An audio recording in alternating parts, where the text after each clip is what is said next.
one of the biggest challenges is going to be with all of the protocols and staffing and organization that needs to be put in? Do you think people have got a mountain to climb? There is certainly a mountain to climb, but the real issue is not so much that the organisations can't achieve it. It's more that the industry has a lack of volume of people and expertise to get that message out and do one-on-one training and education.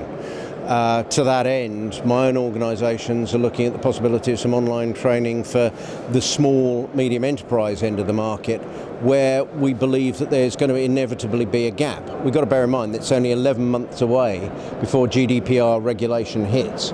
And not only have the organisations got to be compliant, but they've got to have gone through the assessments to actually meet what is required.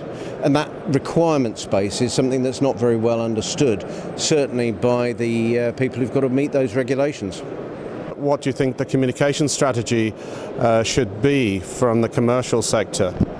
Well, the commercial sector is doing what it can to actually get into the organisations, but the issue that they've got is one of sheer numbers. If you look at the cybersecurity organisations and community as a whole, up until 3 or 4 years ago, cybersecurity was thought to be something that was kept exclusively in Cheltenham and didn't really stray into the world of the civilian market. A lot of organisations lack not only the awareness, but they lack the staff and the resource to meet the challenges in the timeline that's left available. There's no point debating whose fault it is that the timeline is getting very short, but that is as it is. In terms of the communication, the industry and the sector itself is trying its best.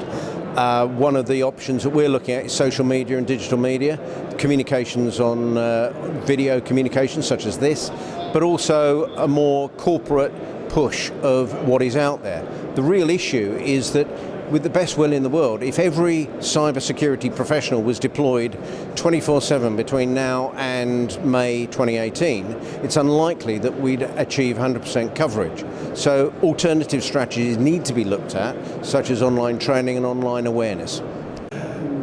So do you really think that there's lead in the pencil with the EU and the ICO? Is anybody really going to be shot down in flames if there's a breach? I think I can answer that in two ways. We can't really predict what will or won't happen. It's down to the ICO and their legislative processes. That's the get-out clause statement. But the reality is there's a reason why they've put the penalties and the highly punitive numbers that have been declared under GDPR in there. Now, a subjective view, a personal view, is that initially it's going to be aimed at the big corporates who have frankly been cavalier with their taking of personal data, how they manage it, and actually they don't see it as something that's a particular issue for them, whereas it is a serious issue for the individual. But unquestioningly, over a period of time, the regulations will be rolled out and action will be taken more progressively, not so much on the organisations that have a breach and that have done the best that they can within the resources that are available to them, but the ones I think they're going to go after are the people who've effectively consented and ignored what GDPR really is trying to do, which is try and get your house in order and do the best that you can that's appropriate for your organisation.